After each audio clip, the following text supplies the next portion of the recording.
The only positive I can really see from this entire team is our goalkeeper, and we lost 3-0.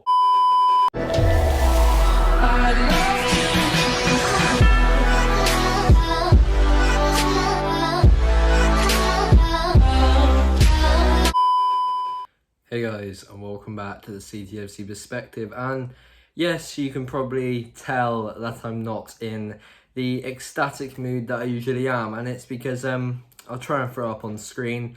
But as you can see here, Cheltenham lost 3-0 in the second leg to Northampton, and even though you could say I'm angry, even though you could say I'm upset, I have no complaints. First thing I have to say is well done, Northampton. You outclassed us in every area of the pitch, every minute. I'm pretty sure that Sky Sports said that in the first half we had 56% possession.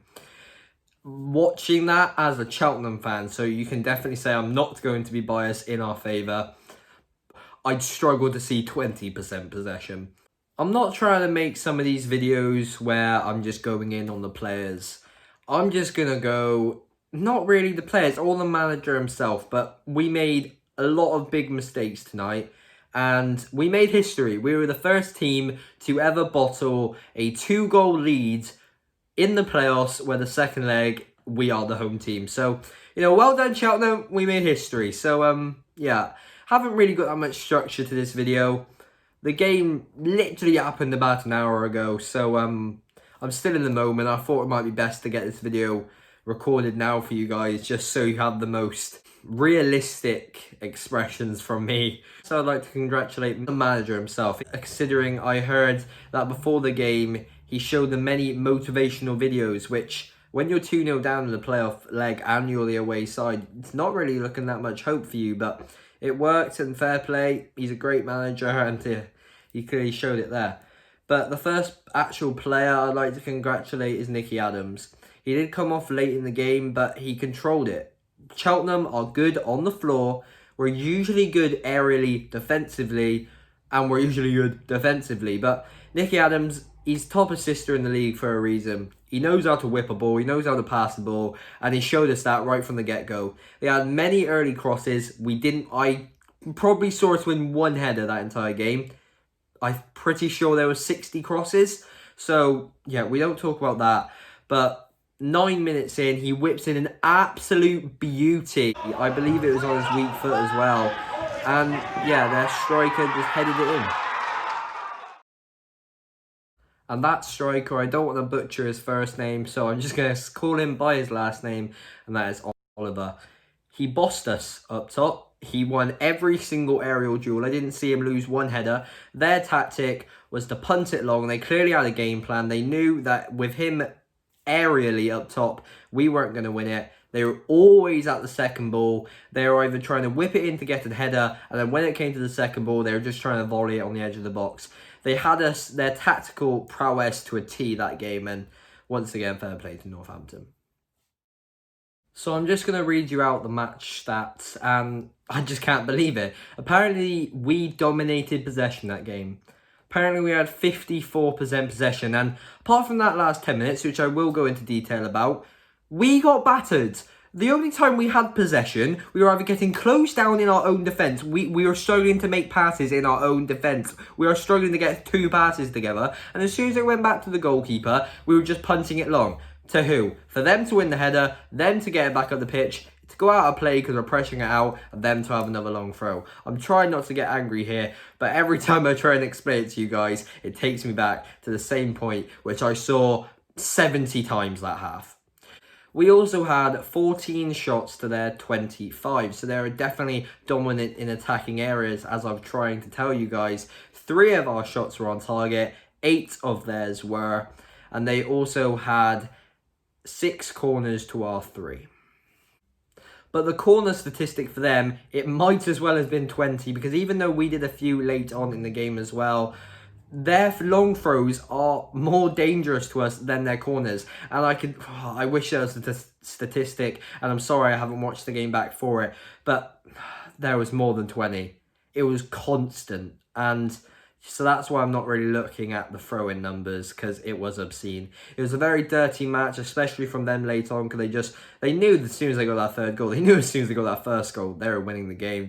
We saw a few bright sparks from some players late on in the game, but every time we got to the edge of their area, or at least just into their half, they'd clip us, go down for a free kick or throw in, and yeah, they knew that if they took us out from set pieces, we're losing every time. I'm really trying not to be complacent and actually look at the positives here, but I'm really struggling. So another positive you could say for Northampton would be Callum Morton. He was great. You saw in the first leg as well, he was very persistent and he didn't let go of any loose ball, and that really showed for the goals. The second one, it was a bit unlucky. He managed to get a rebound in the box where it was just bouncing around in the box. I believe it was from a long throw again. And it went up once. We really should have cleared it. Bounced again. He got a tap in the near post. And then it went up once. We really should have cleared it. Bounced again. He got a tap in the near post. And then the final goal, Boyle, what are you doing, mate? He pretends to walk it back to the goalkeeper, I guess. Turns around, gets pounced on, keeper makes a great save, rebound, so he scores 2 on the night. But I just want to make it clear, I'm not in any way, shape or form blaming the goalkeeper. The goalkeeper had an absolutely amazing night. Yes, you're going to find it quite hard considering I'm saying he's had a really good night when we lose 3-0, but none of the goals were his fault. Yes, I understand he's a goalkeeper, he should be keeping it out. A centre-back mistake for the third goal. All he had to do was pass it back to him, but no, it wasn't his to go get. He saved the original shot. You cannot count for a rebound off the post. The second goal, we should have cleared our lines, bounces in. You can't expect him to control the entire box when there's 10 men in the box. Maybe more, maybe 15 men in the box. And the first goal, what are you meant to do? It's a point-blank range header from a guy who is a gigantuan compared to our defence. But like I said, I can't be too negative, but I can't think of that many positive performances from Cheltenham players. Alfie May was not in the game until the 80th minute, where he finally had a few chances. I honestly thought that he made us draw the game and go to extra time when he had that chance on the left-hand side, trying to swing it with his right into the top right-hand corner, not to be over the bar. Jonte Smith, he came off early because he couldn't make a difference. Ruben Reid didn't win anything. He bumped a few people off, but I don't even think he had a shot in the game. Nichols came on and did some stuff, but he was just getting fouled every time he got the ball.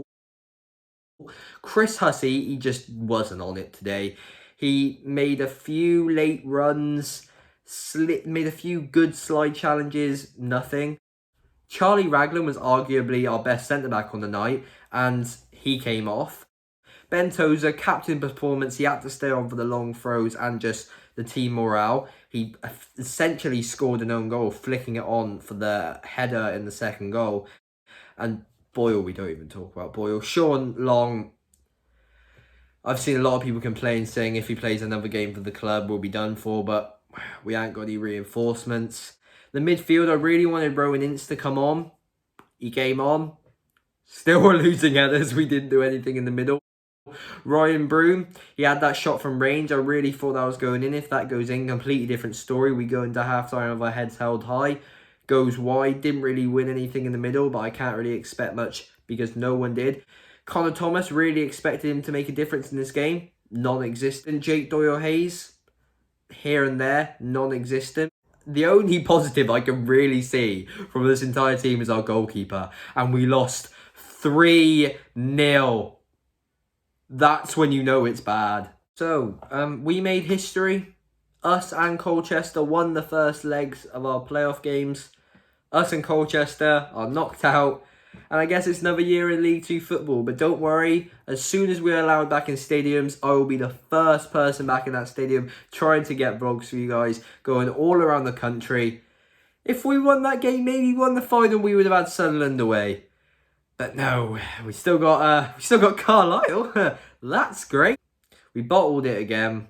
Extreme bottle jobs. Well done to Exeter to making the final. Well done for Northampton for making the final. They really stepped up their game. They controlled their games. They deservedly won the game.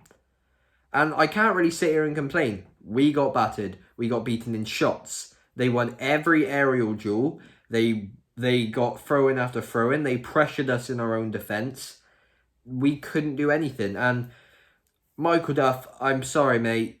I've given you a lot of compliments lately, but you just need to sit there in the changing room, go home tonight, and really think about what you've done. I'm not saying we have to change our tactic. There's no point changing our tactic after one loss. That would just be silly.